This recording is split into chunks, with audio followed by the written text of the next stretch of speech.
what you wanted. Hope that went well. You think gift giving sounds so easy, but it can prove to be a challenge. There was one year I got Terry this Christmas CD, and I guess it was so good I gave it to her again the next year. I forgot I'd give it to her.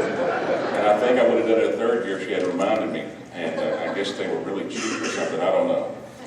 This year it got interesting when we opened our grandkids a little bit early, a day or two early, because they weren't going to be there, or we weren't going to be at their place.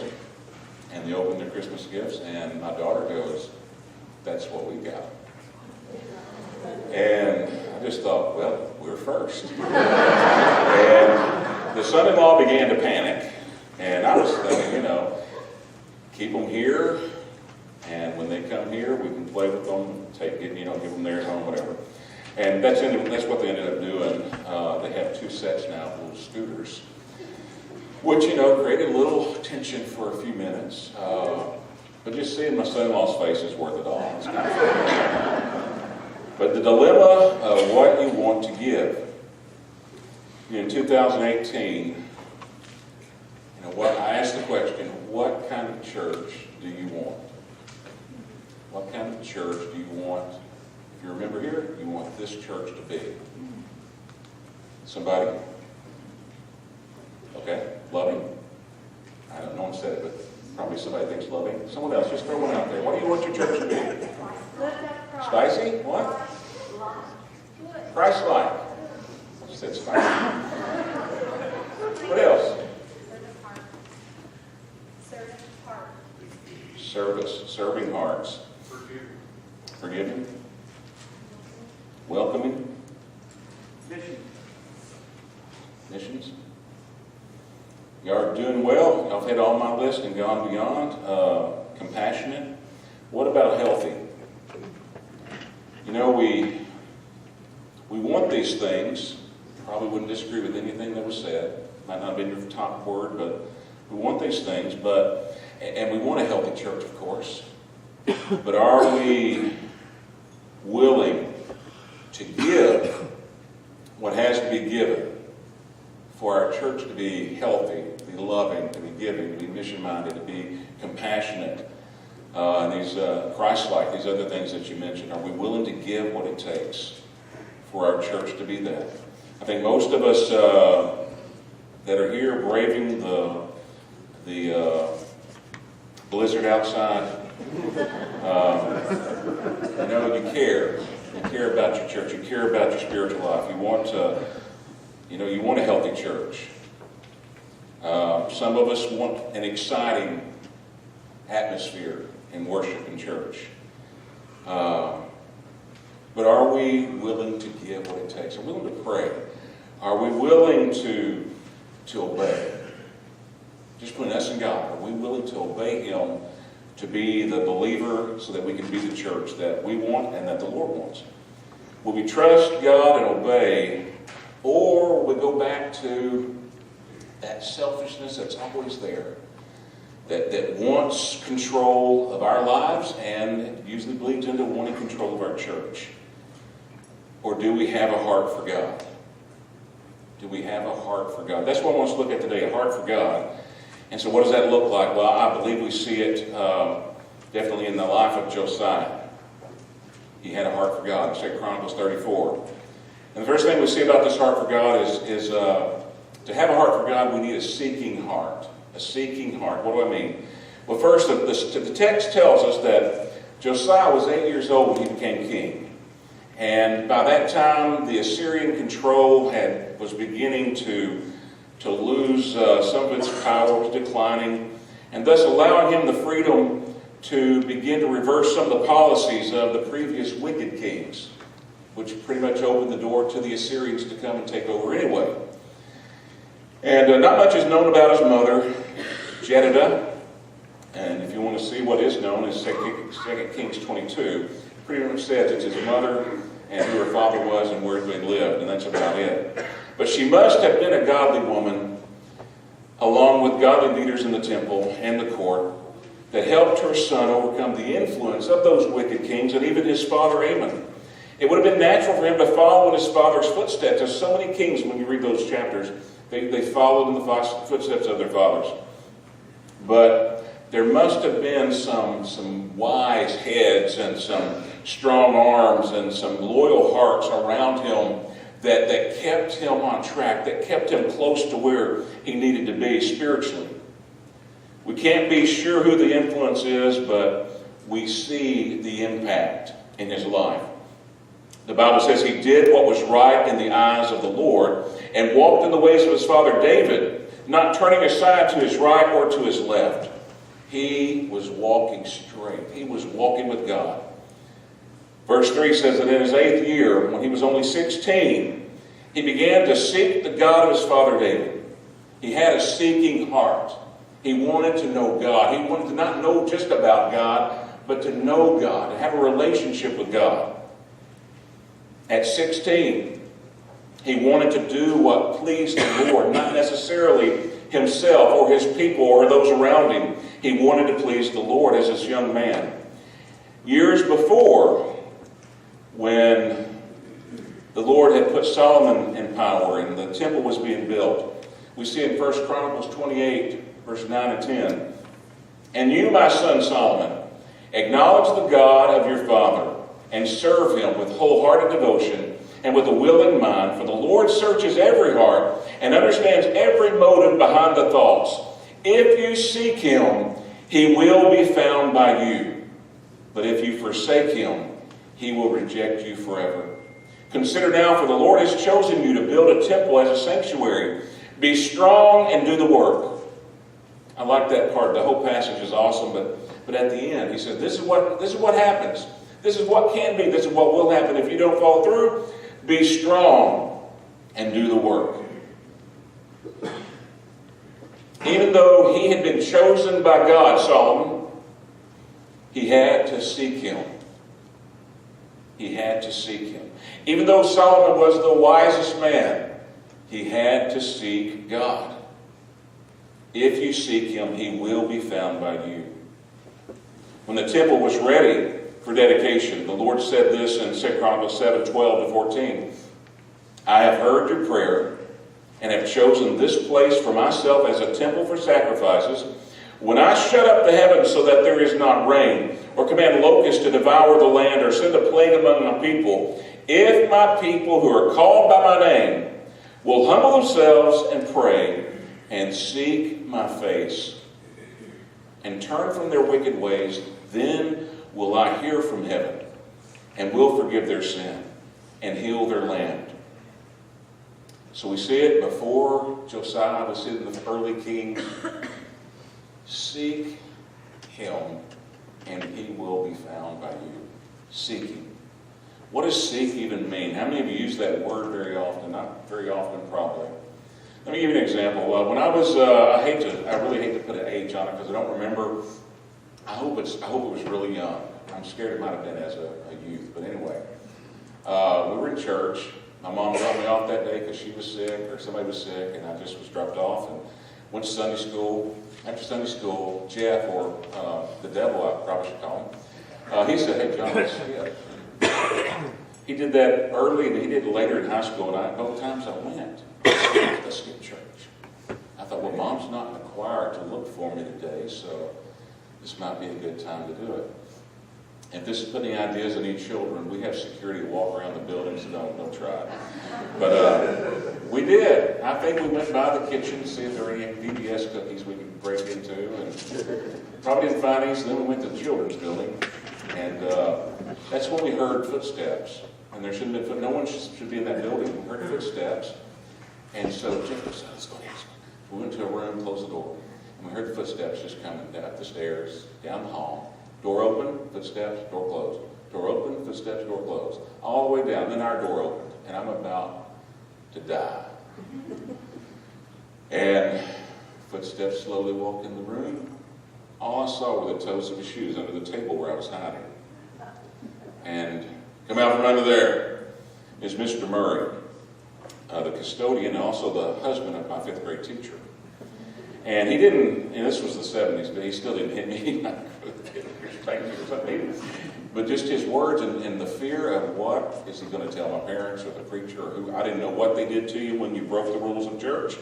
And I was scared to find out. But that probably took him maybe 30 seconds to walk through every door and open and look. It seemed like an eternity because I knew he was looking for me and Jeff. But he was seeking, he was on a mission, he was wanting to see, he was wanting to be in the presence, he was wanting to take hold of whoever was running around the church where they shouldn't have been. A seeking heart is on a mission.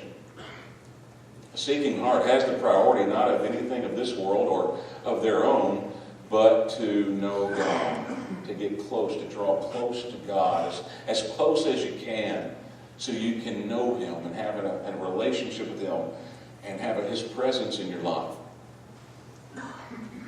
But instead of seeking hearts, too often, too many of us, we have satisfied hearts, or selfish hearts, or stubborn hearts. That's the ABC. First, let's look at that A of the satisfied heart. It comes in at least two flavors. There's the religious and the secular. The religious are the ones that we feel good enough. We feel we've done enough. We feel we've accomplished enough. We feel spiritual enough. We're better than so many other people. We're okay. We're satisfied with what has happened in the past. We're satisfied with being saved. We're satisfied with being a church member. We're satisfied with being active or semi-active, or we used to be active in the church. We're satisfied with lukewarmness in our heart. And then there's a secular satisfied. They think life's great. They're doing fine without God or church in their life. It's not perfect, but they have the 2 kids, the 2 cars, a nice home, jobs, their health. They really just don't need God right now in their life, and they have nothing against you or your faith or churches. They just don't need God in their life and enjoy that extra family day. And if they did have a problem, we'll take care of ourselves. We're responsible. The satisfied hearts can be broken down in another way. There's the satisfied that they're feeling they're coasting pretty good through life, but they're starting to feel like it's just not enough. As much as it's good, it just doesn't seem like it's all it should be. And so that group are the hopeful. They're pretty much satisfied, but they're still holding out. There's got to be something better. And that's what we see the rich young ruler. He was one that he had been satisfied, or was supposed to be satisfied, everybody thought, but he came to Jesus because he knew there had to be something more than just keeping the law. There had to be something more than just being religious. And he was rich, he was young, he was a ruler in the synagogue, he was a leader in the synagogue, his church. But he wasn't quite completely as satisfied as he wanted to be. And he said, good teacher, what must I do? What else is left? Jesus said, keep the law. I've kept the law since I was a boy. What can I do? And we see what Jesus said in Luke 18:22. It says, when he heard these things, he said to him, you still lack one thing. Sell all that you have, distribute to the poor, and you'll have treasure in heaven, and come follow me. But when he heard this, he became very sorrowful, for he was very rich.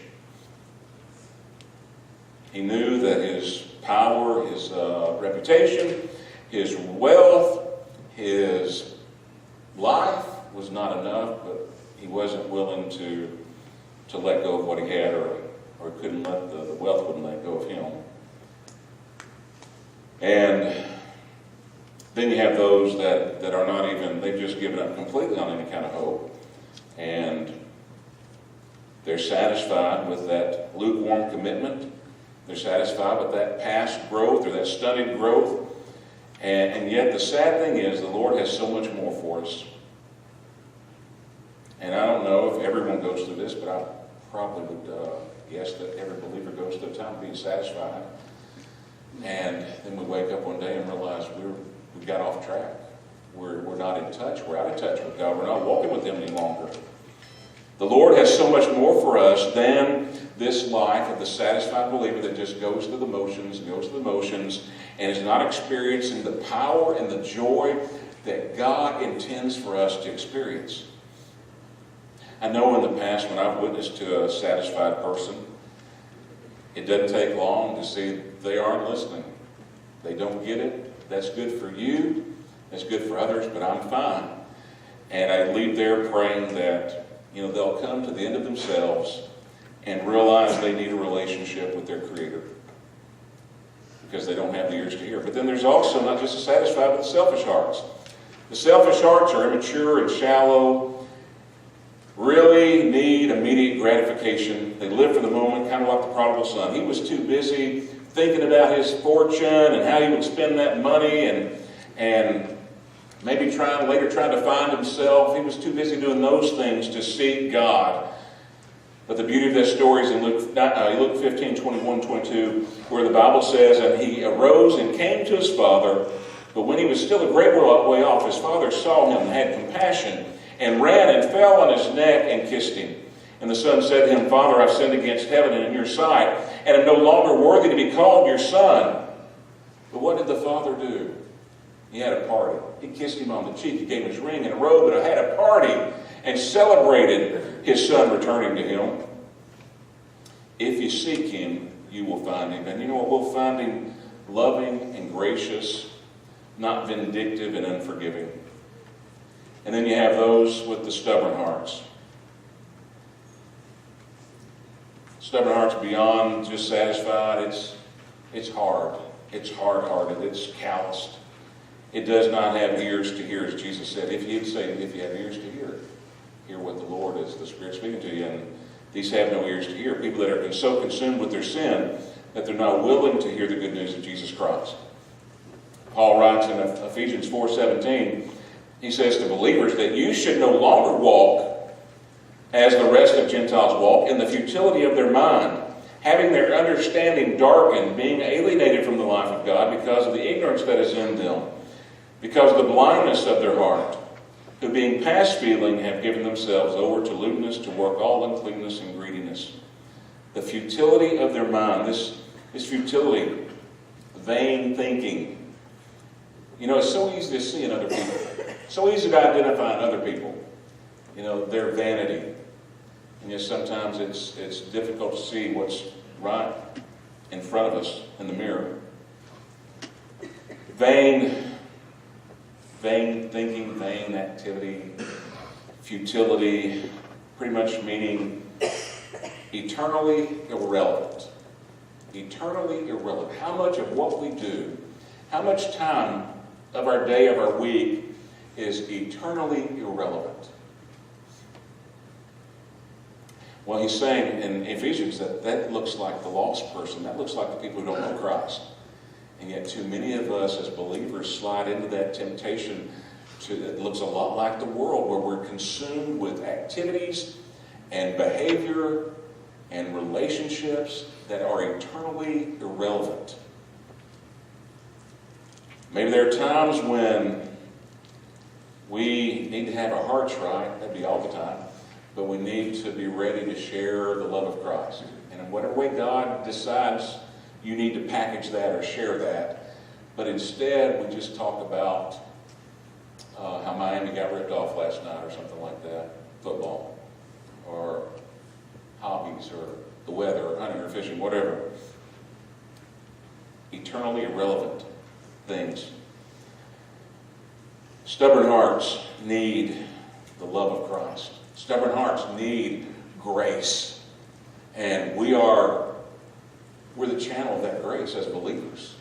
If we give up on them, we've already given up on God and us, then what is left? And we're not going to be prepared to be the Jesus in their life, or to share Jesus with them, or to live in front of them a loving, compassionate life if we're not prepared and walking with Him and listening to Him and fellowship with Him every day. So, are you seeking God in your life? If you're unhappy or lonely or discouraged or disappointed, we need to seek Him. It doesn't say solve it yourself or blame the government or blame your parents, it says seek Him and He will be found. He will be found. The promise is that God will provide for our needs, but we must not be focused on ourselves as we experience those needs. whether we're feeling sorry for ourselves or blaming ourselves or blaming someone else or worrying or trying to fix it ourselves, our focus must be on Him. Our heart must be on Him, seeking Him. We should invest that energy wasted on selfishness in serving God, submitting ourselves to Christ. But we need a seeking heart that seeks God. And second, we need a single heart. It says in his 12th year, when Josiah was 20, he began to purge Judah and Jerusalem of the high places, the Asherah poles, the carved idols, the cast images. So there seems to be a mark in between these two times it's mentioned. When he was 16 and then when he was 20, he's reached the age of maturity. He's no longer under the authority of a regent, someone assigned to him to help him rule or really rule for him. But now he's able to rule in his own right, and he's following through and seeking God. Josiah had a heart for God, and so he's following through. The king was asserting that in Israel, their land, the Lord must be honored as God, and He must be worshipped rightly. The days of worshiping idols were over. The days of looking at other gods, whether for comfort or pleasure or for political or business reasons, those days were over. He was tired of the hypocrisy. He was tired of seeing good people that were paralyzed by their fear of, should I do this or should I not? Everyone else has an idol in their home and in their community. He wanted revival. Josiah wanted to know the Lord. He wanted his people to know the Lord. And it began by removing the idols from the land. The image of Asherah was removed from the temple where one of the previous kings had put this idol in the temple. Now, you know, when you read through the Old Testament, sometimes you think, this is insanity. But when you start reading through our current times, it's like, I can see that happening. We can't be exclusive and say our God is the only God. There's people here that worship another God. We better put an idol up in here just in case. You know, let's just to keep the doors open. And the idea of being inclusive sounds so loving and gracious, but if it's not true, if it's false, if it's destructive to those that follow the idols, inclusive is not a good thing. So they destroyed it, they burned it, they ground it into powder, and the dust was thrown on the graves of the people that had worshipped this idol. That defiled them, that defiled the land, it defiled the place. So that's why you see this grinding up of the idols. It was to defile all the places where they'd been set up. They destroyed the place where they sacrificed to Moloch, and that's where they sacrificed humans. There were horses and chariots that were dedicated to sun worship. So he cleared away the horses, burned the chariots. He caused the bones of idolatrous priests to be taken from their graves and burned on the spot where they destroyed the altars so that they might defile that spot with the ashes of the dead. Josiah was thinking of everything because he had a heart for God. He's trying to lead his people away from idolatry. He's trying to close the doors to idolatry. And so he's doing everything he can to destroy it, to remove it, and to try to remove it from the future. Excuse me. He was focused. He had a single heart. I watched the documentaries. I've seen this documentaries on the military school for snipers. And it talked about this secret sniper program years ago. Not that secret anymore, in Quantico, Virginia. It's conducted by U.S. Marines that would admit 25 men for an 8-week course of 16 hours a day and few passing. To graduate, each student goes on a mock mission into a well-defined area where the instructors search for the sniper. And if they can find him, they can fail him. To get in range of a target, the sniper had to move forward at a rate of sometimes 1 inch per hour. He might sit for days absolutely still, despite cold rain, insect bites, and fear. But no one gets out without a singleness of heart. The focus has to be the target and not being seen. Nothing else. Nothing over here to distract, nothing over here to distract, to just look forward. Singleness of heart. Josiah's single heart knew that there was no room for other gods in their temple or in their hearts. He understood that what worship was. I appreciate you leading us in that song about coming back to the heart of worship. a singleness of heart and mind that is about praising God, lifting Him up, not on anything physical, not even on our emotions of what I like or love or don't like, but who I love, singleness of heart. He was sickened that these dumb wood and metal creations of man were robbing the people of a relationship with God. Cheap imitations were robbing His people of a relationship with God. And that bothered Him. It broke His heart. And as it breaks the heart of God to see His children defeated by anything, but when they choose an object over Him, how sad. And I love this part about Josiah here, is his heart was broken. And we sing that song, Hosanna, where one of the verses says, break my heart by what breaks yours. As we sing to God, break my heart with the same things that break your heart.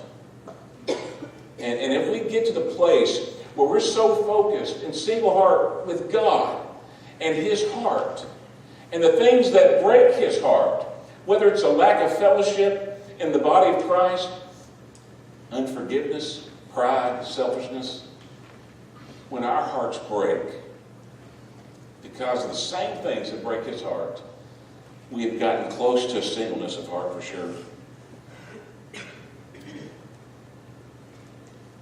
2 Corinthians 10:3 says, For though we live in the world, we do not wage war as the world does. The weapons we fight with are not the weapons of the world. On the contrary, they have divine power to demolish strongholds. We demolish arguments and every pretension that sets itself up against the knowledge of God. And we take captive every thought to make it obedient to Christ. And we will be ready to punish every act of disobedience once your obedience is complete. Some of us have allowed strongholds to be built in our hearts around our idols, in our efforts to hang on to selfishness, selfish habits, selfish attitudes, selfish wants, ways of life. And we wonder what's going on. What's the spiritual conflict that's involved in? And it's because of these strongholds that the enemy has in our hearts, where we gave him a little foothold by having a little attitude, and we just let that grow and grow and grow until there's a stronghold that is defeating us individually and affecting our families and our church and our community. We have idols in our lives, and yet we try to worship God. We try to be the Christian that we know we're supposed to be. We read the Bible, we hear taught, preached, but we resist because we just don't want to give something up that's become special to us, even though it's an abomination to God. We've made it where it's acceptable to try to live this way, with this attitude, with those words, with this relationship, with this behavior. We need to do, as it says here, to cast down the imagination, cast down everything. Allow our holy God to tear down this stronghold by totally surrendering and repenting and turning our backs to the sin.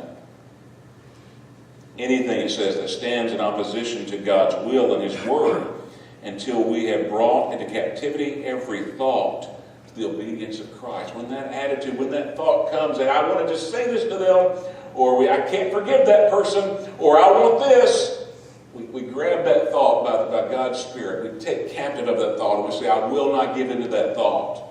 And we ask Him to destroy it, to remove it. Josiah, he had a sincere heart. He wanted revival. He wasn't satisfied with just being safe.